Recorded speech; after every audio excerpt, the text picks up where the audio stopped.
Mr. Speaker, Mr. Vice President, members of the 95th Congress, and distinguished guests, in accordance with the Constitution, I come before you once again to report on the State of the Union. This report will be my last, maybe.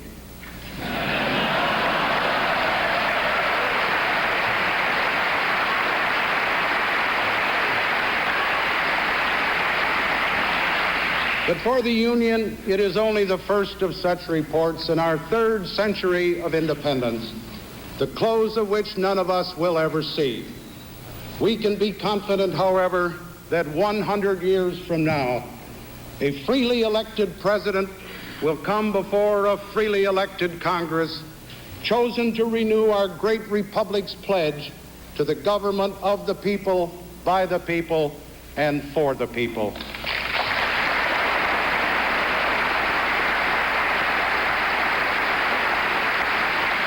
For my part, I pray the third century we are beginning will bring to all Americans, our children and their children's children, a greater measure of individual equality, opportunity, and justice, a greater abundance of spiritual and material blessings, and a higher quality of life, liberty, and the pursuit of happiness.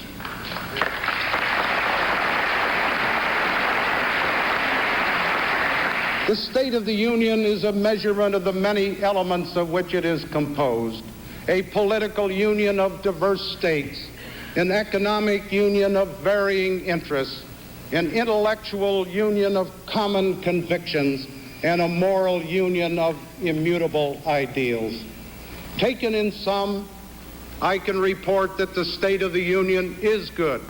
There is room for improvement as always. But today we have a more perfect union than when my stewardship began.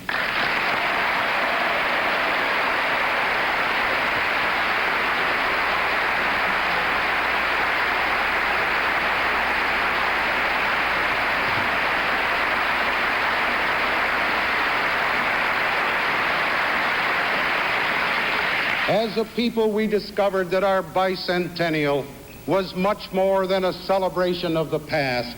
It became a joyous reaffirmation of all that it means to be Americans, a confirmation before all the world of the vitality and durability of our free institutions. I am proud to have been privileged to preside over the affairs of our federal government during these eventful years, when we proved, as I said in my first words upon assuming office, that our Constitution works. Our great republic is a government of laws and not of men. Here, the people rule.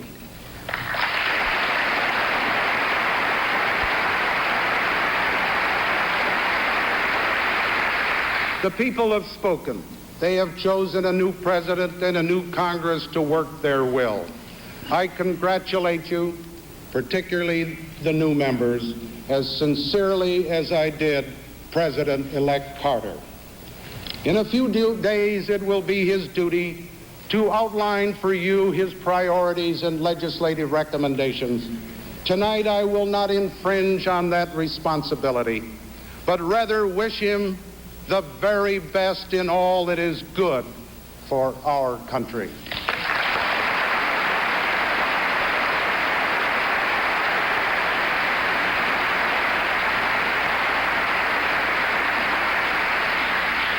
During the period of my own service in this Capitol and in the White House, I can recall many orderly transitions of governmental responsibility, of problems as well as of position, of burdens as well as of power. The genius of the American system is that we do this so naturally and so normally. There are no soldiers marching in the street except in the inaugural parade. No public demonstrations except for some of the dancers at the inaugural ball. The opposition party doesn't go underground, but goes on functioning vigorously in the Congress and in the country. And our vigilant press goes right on probing and publishing our faults and our follies, confirming the wisdom of the framers of the First Amendment.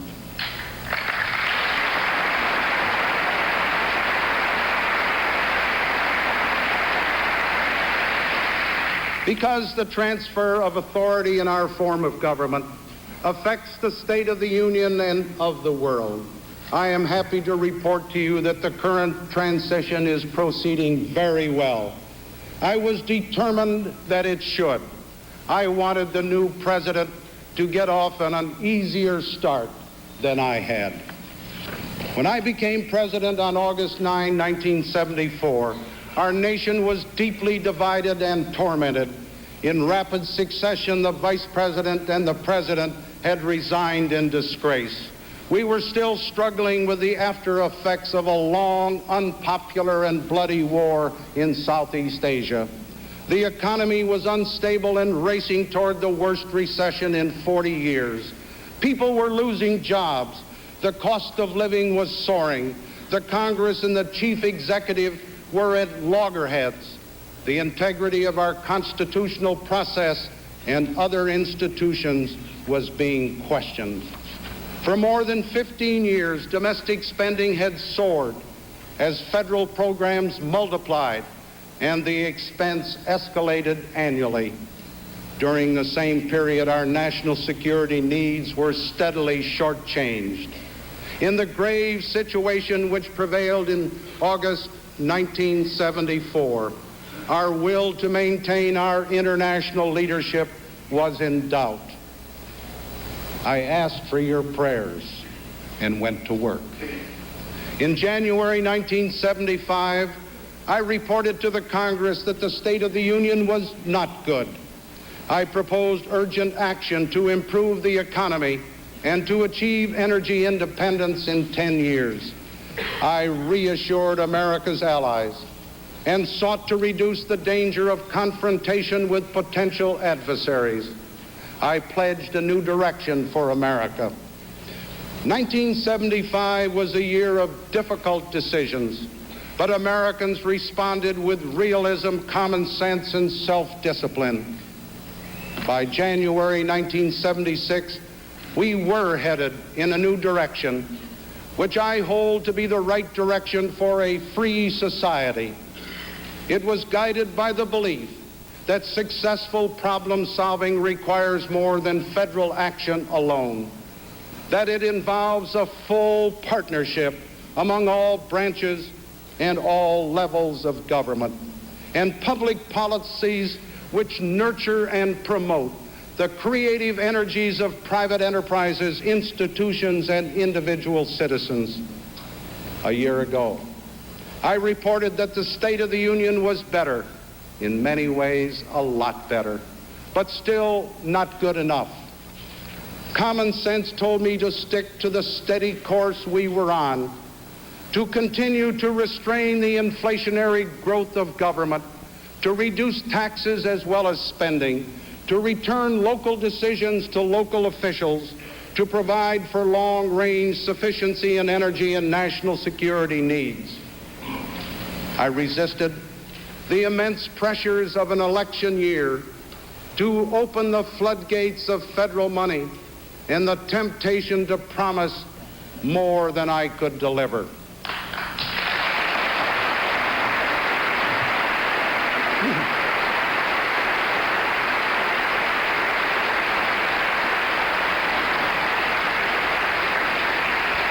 I told it as it was to the American people and demonstrated to the world that in our spirited political competition, as in this chamber, Americans can disagree without being disagreeable.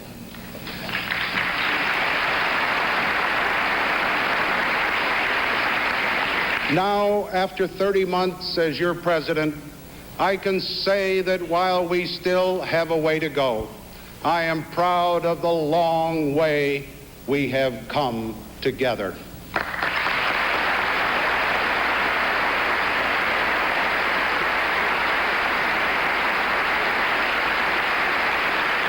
I am proud of the part I have had in rebuilding confidence in the presidency, confidence in our free system, and confidence in our future. Once again, Americans believe in themselves, in their leaders, and in the promise that tomorrow holds for their children. I am proud that today America is at peace. None of our sons are fighting and dying in battle anywhere in the world, and the chance for peace among all nations is improved by our determination to honor our vital commitments in defense of peace and freedom.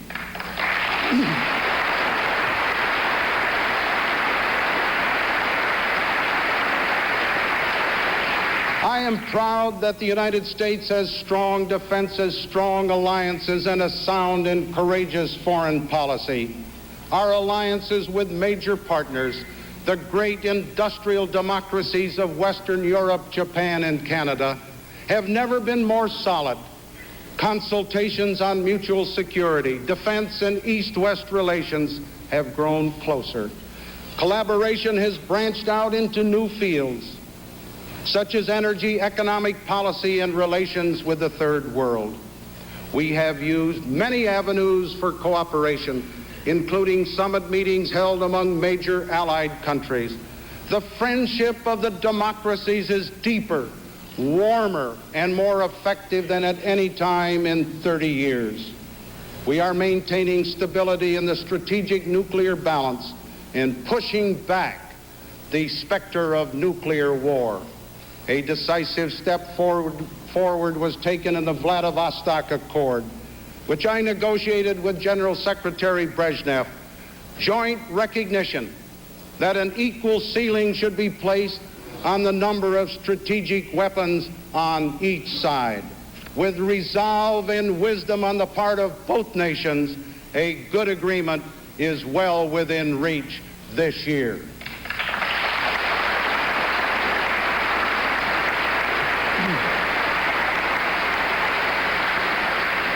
The framework for peace in the Middle East has been built. Hope for future progress in the Middle East were stirred by the historic agreements we reached and the trust and confidence that we formed. Thanks to American leadership, the prospects for peace in the Middle East are brighter than they have been in 3 decades. The Arab states and Israel continue to look to us to lead them from confrontation and war to a new era of accommodation and peace. We have but no alternative but to persevere, and I'm sure we will.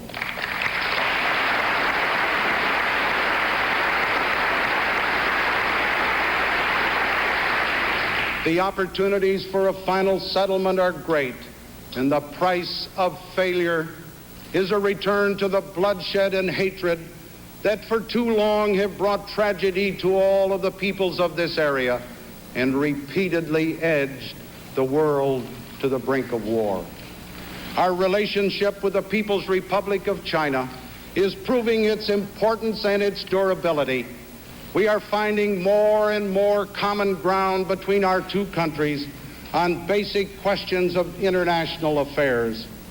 In my 2 trips to Asia as president, we have reaffirmed America's continuing vital interest in the peace and security of Asia and the Pacific Basin, established a new partnership with Japan, confirmed our dedication to the security of Korea, and reinforced our ties with the free nations of Southeast Asia. An historic dialogue has begun between industrial nations and developing nations. Most proposals on the table are the initiatives of the United States, including those on food, energy, technology, trade, investment, and commodities. We are well launched on this process of shaping positive and reliable economic relations between rich nations and poor nations over the long term. We have made progress in trade negotiations and avoided protectionism during recession. We strengthened the international monetary system. During the past 2 years, the free world's most important economic powers have already brought about important changes that serve both developed and developing economies. The momentum already achieved must be nurtured and strengthened, for the prosperity of the rich and poor depend upon it. In Latin America, our relations have taken on a new maturity and a sense of common enterprise. In Africa, the quest for peace, racial justice, and economic progress is at a crucial point. The United States, in close cooperation with the United Kingdom, is actively engaged in this historic process. Will change come about by warfare and chaos and foreign intervention? Or will it come about by negotiated and fair solutions, ensuring majority rule, minority rights, and economic advance? America is committed to the side of peace and justice, and to the principle that Africa should shape its own future free of outside intervention.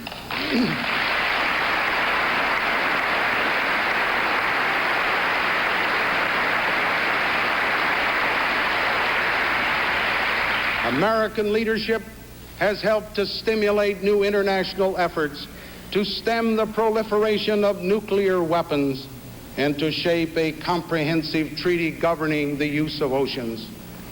I am gratified by these accomplishments. They constitute a record of broad success for America and for the peace and prosperity of all mankind. This administration leaves to its successor a world in better condition than we found. We leave as well a solid foundation for progress on a range of issues that are vital to the well-being of America. What has been achieved in the field of foreign affairs and what can be accomplished by the new administration demonstrate the genius of Americans working together for the common good. It is this, our remarkable ability to work together, that has made us a unique nation. It is Congress, the President, and the people striving for a better world. I know all patriotic Americans want this nation's foreign policy to succeed. I urge members of my party in this Congress to give the new President loyal support in this area.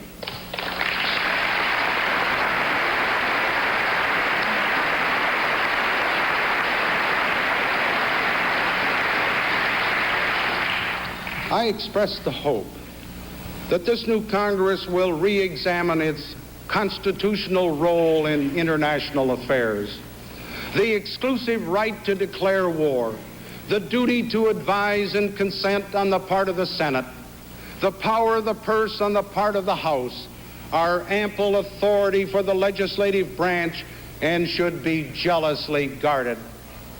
But because we may have been too careless of these powers in the past, does not justify congressional intrusion into or obstruction of the proper exercise of presidential responsibilities now or in the future. There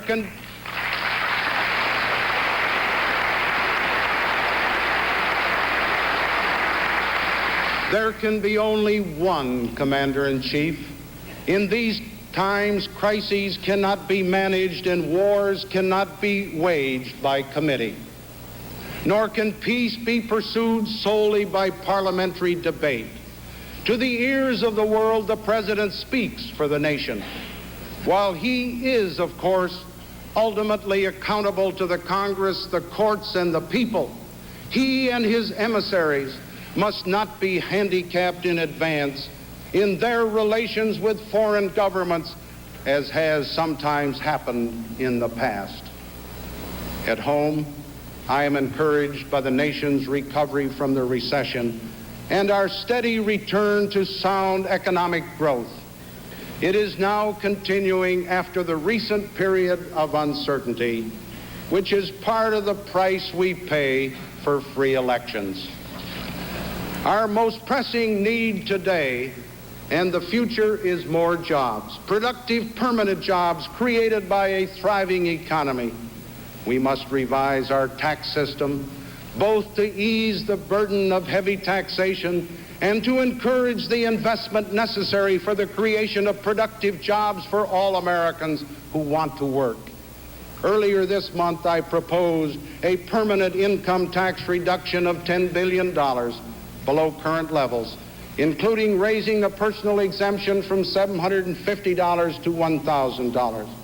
I also recommended a series of measures to stimulate investment, such as accelerated depreciation for new plants and equipment in areas of high unemployment, a reduction in the corporate tax rate from 48 to 46%, and eliminating the present double taxation of dividends.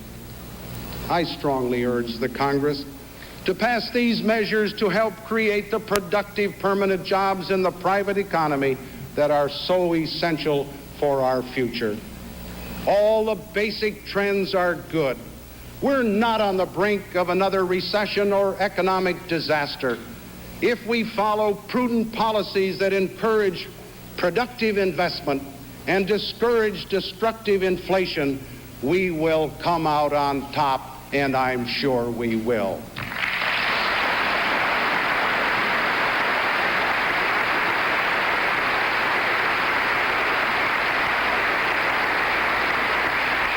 We have successfully cut inflation by more than half. When I took office, the consumer price index was rising at 12.2% a year.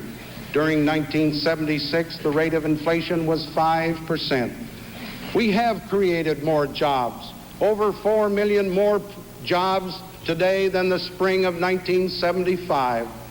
Throughout this nation today, we have over 88 million people in useful, productive jobs, more than in any other time in our nation's history. But there are still too many Americans unemployed. This is the greatest regret that I have as I leave office. We brought about with the Congress, after much delay, the renewal of the general revenue sharing. We expanded community development and federal manpower programs. We began a significant urban mass transit program. Federal programs today provide more funds for our states and local governments than ever before, $70 billion for the current fiscal year. Through these programs and others that provide aid directly to individuals, we have kept faith with our tradition of compassionate help for those who need it. As we begin our third century, we can be proud of the progress that we have made in meeting human needs for all of our citizens. We've cut the growth of crime by nearly 90%. 2 years ago, crime was increasing at the rate of 18% annually. In the first 3 quarters of 1976, that growth rate had been cut to 2%. But crime and the fear of crime remains one of the most serious problems facing our citizens. We have had some successes, and there have been some disappointments. Bluntly, I must remind you that we have not made satisfactory progress toward achieving energy independence. Energy is absolutely vital to the defense of our country, to the strength of our economy, and to the quality of our lives.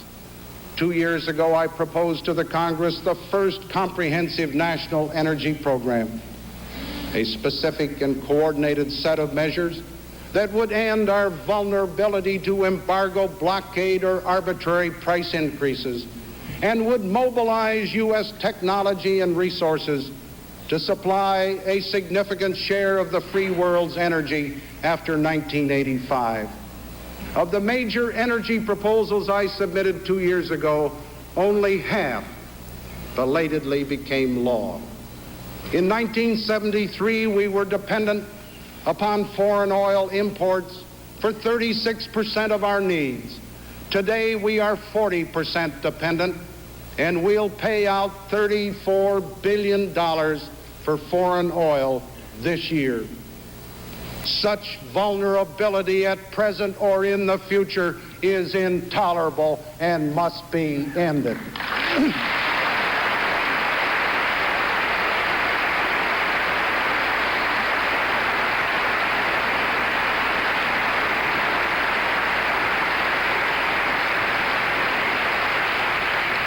The answer to where we stand on our national energy effort today reminds me of the old argument about whether the tank is half full or half empty.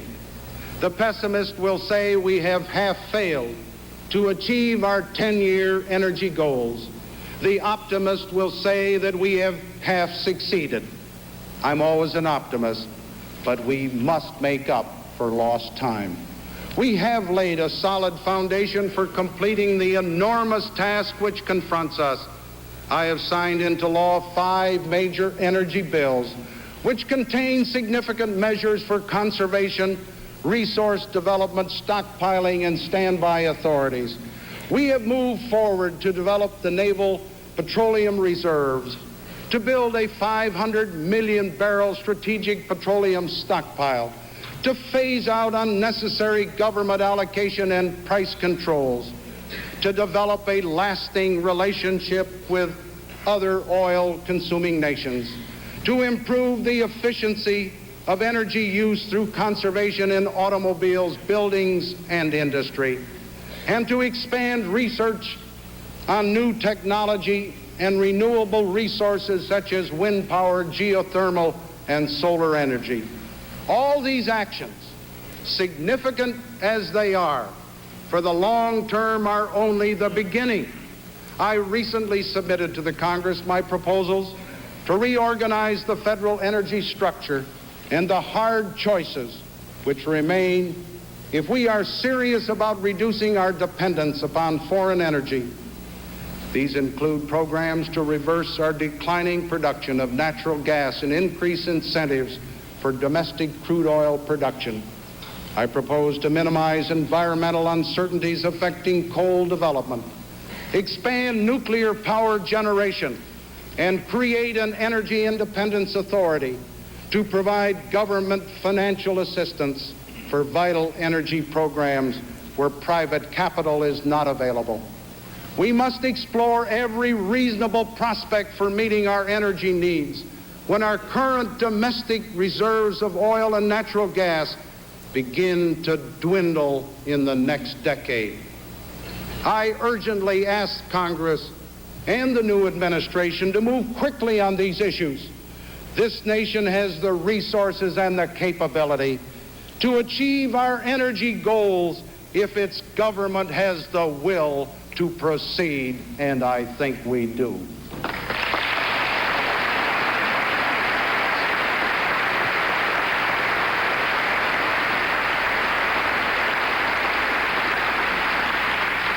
I have been disappointed by inability to complete many of the meaningful organizational reforms which I contemplated for the federal government, although a start has been made. For example, the federal judicial system has long served as a model for other courts. But today it is threatened by a shortage of qualified federal judges and an explosion of litigation claiming federal jurisdiction. I commend the new administration and the Congress for the recent report and recommendations of the Department of Justice undertaken at my request on the needs of the federal courts. I especially endorse its proposals for a new commission on the judicial appointment process. While the judicial branch of our government may require reinforcement, the budgets and payroll of the other branches remain staggering. I cannot help but observe that while the White House staff and the executive office of the President have been reduced and the total number of civilians in the executive branch contained during the 1970s, the legislative branch has increased substantially, although the membership of the Congress remains at 535. Congress now costs the taxpayers more than $1 million per member. The whole legislative budget has passed the $1 billion mark. I set out to reduce the growth in the size and spending of the federal government, but no president can accomplish this alone. The Congress sidetracked most of my requests for authority to consolidate overlapping programs and agencies, to return more decision-making and responsibility to state and local governments through block grants, instead of rigid categorical programs, and to eliminate unnecessary red tape and outrageously complex regulations. We have made some progress in cutting back the expansion of government and its intrusion into individual lives, but believe me, there is much more to be done, and you and I know it.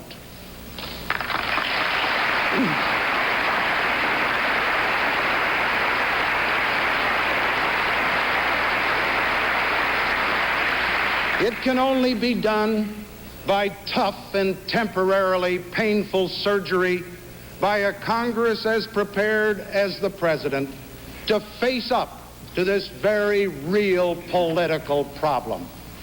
Again, I wish my successor, working with a substantial majority of his own party, the best of success in reforming the costly and cumbersome machinery of the federal government.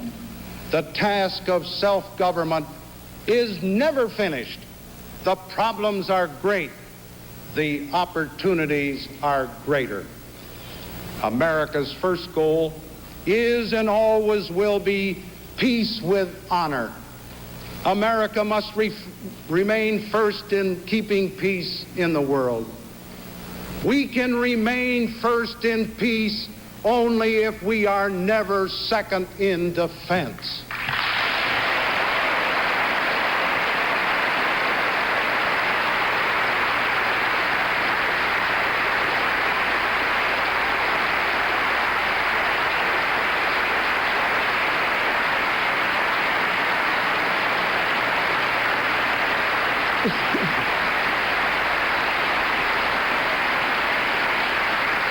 In presenting the State of the Union to the Congress and to the American people, I have a special obligation as Commander-in-Chief to report on our national defense. Our survival as a free and independent people requires, above all, strong military forces that are well equipped and highly trained to perform their assigned mission. I am particularly gratified to report that over the past 2.5 years, we have been able to reverse the dangerous decline of the previous decade in real resources this country was devoting to national defense. This was an immediate problem I faced in 1974. The evidence was unmistakable that the Soviet Union had been steadily increasing the resources it applied to building its military strength. During this same period, the United States' real defense spending declined. In my 3 budgets, we not only arrested that dangerous decline, but we have established the positive trend which is essential to our ability to contribute to peace and stability in the world. The Vietnam War, both materially and psychologically, affected our overall defense posture.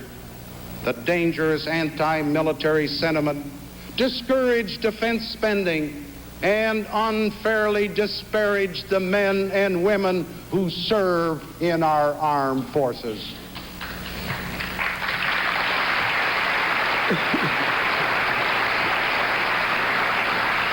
The challenge that now confronts this country is whether we have the national will and determination to continue this essential defense effort over the long term as it must be continued.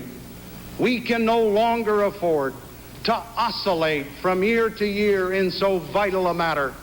Indeed, we have a duty to look beyond the immediate question of budgets and to examine the nature of the problem we will face over the next generation.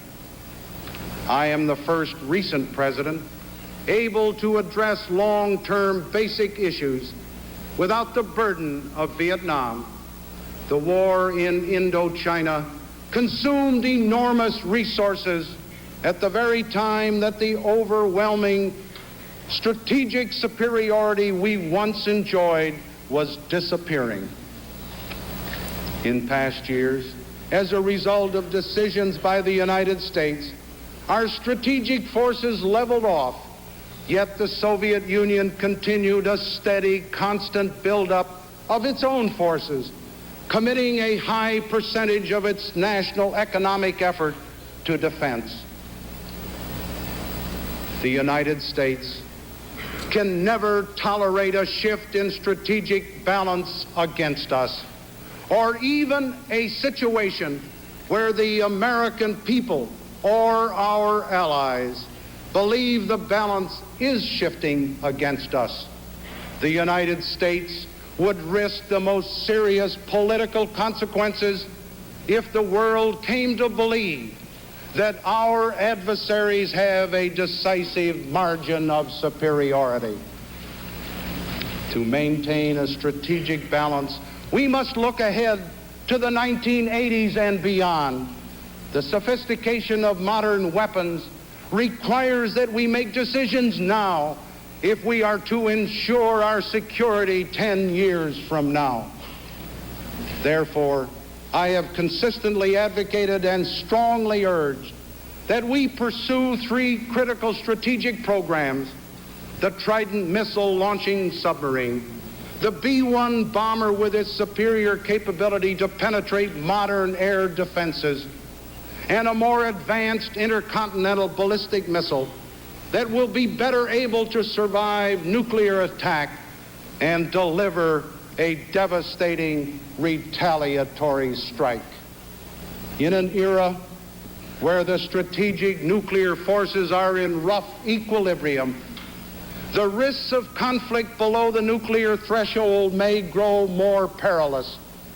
A major long-term objective, therefore, is to maintain capabilities to deal with and thereby deter conventional challenges and crises, particularly in Europe.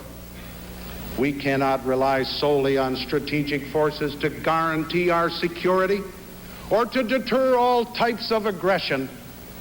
We must have superior naval and marine forces to maintain freedom of the seas, strong multi-purpose tactical air forces, and mobile modern ground forces. Accordingly, I have directed a long-term effort to improve our worldwide capabilities to deal with regional crises. I have submitted a 5-year naval building program indispensable to the nation's maritime strategy.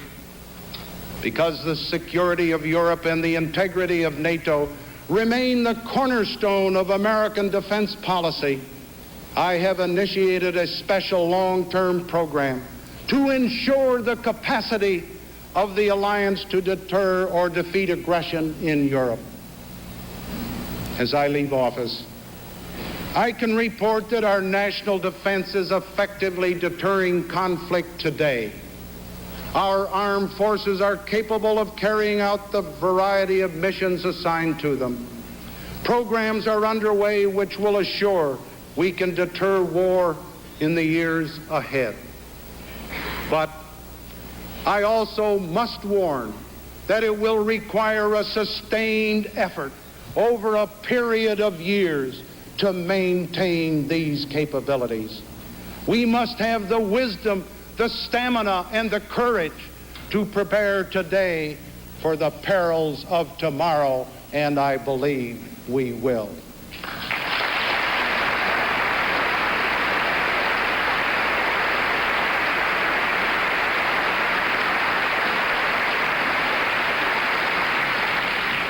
As I look to the future, and I assure you I intend to go on doing that for a good many years,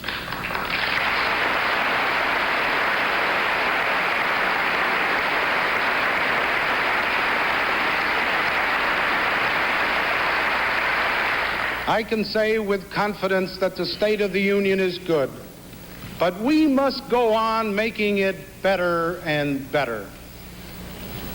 This gathering symbolizes the constitutional foundation which makes continued progress possible synchronizing the skills of three independent branches of government, reserving fundamental sovereignty to the people of this great land. It is only as the temporary representatives and servants of the people that we meet here. We bring no hereditary status or gift of infallibility, and none follows us from this place. Like President Washington, like the more fortunate of his successors, I look forward to the status of private citizen with gladness and gratitude. To me, being a citizen of the United States of America is the greatest honor and privilege in this world.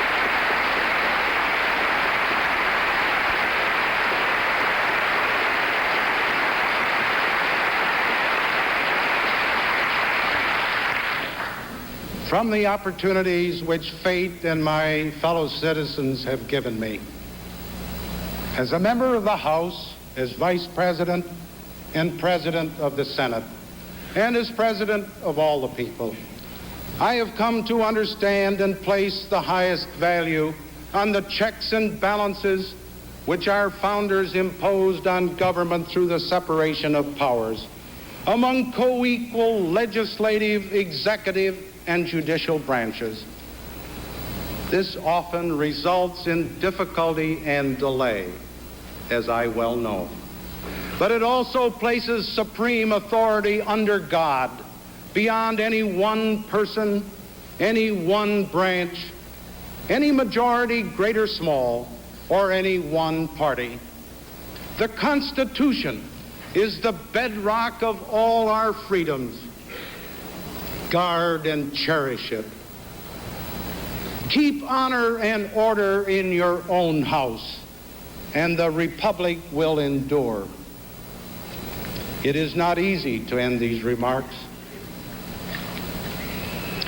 In this chamber, along with some of you, I have experienced many of the highlights of my life. It was here that I stood 28 years ago with my freshman colleagues as Speaker Sam Rayburn administered the oath. I see some of you now: Charlie Bennett, Dick Bowling, Carl Perkins, Pete Rodino, Harley Staggers, Tom Steed, Sid Yates, Clem Zablocki, and I remember those who have gone to their rest. It was here we waged many a lively battle. Won some, lost some, but always remaining friends. It was here, surrounded by such friends, that the distinguished Chief Justice swore me in as Vice President on December 6, 1973.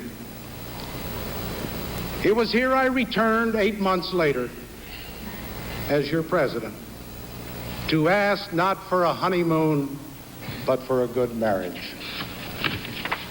I will always treasure those memories and your many kindnesses. I thank you for them all. My fellow Americans, I once asked you for your prayers, and now I give you mine. May God guide this wonderful country, its people, and those they have chosen to lead them. May our third century be illuminated by liberty and blessed with brotherhood, so that we, in all who come after us, may be the humble servants of thy peace. Amen. Good night. God bless you.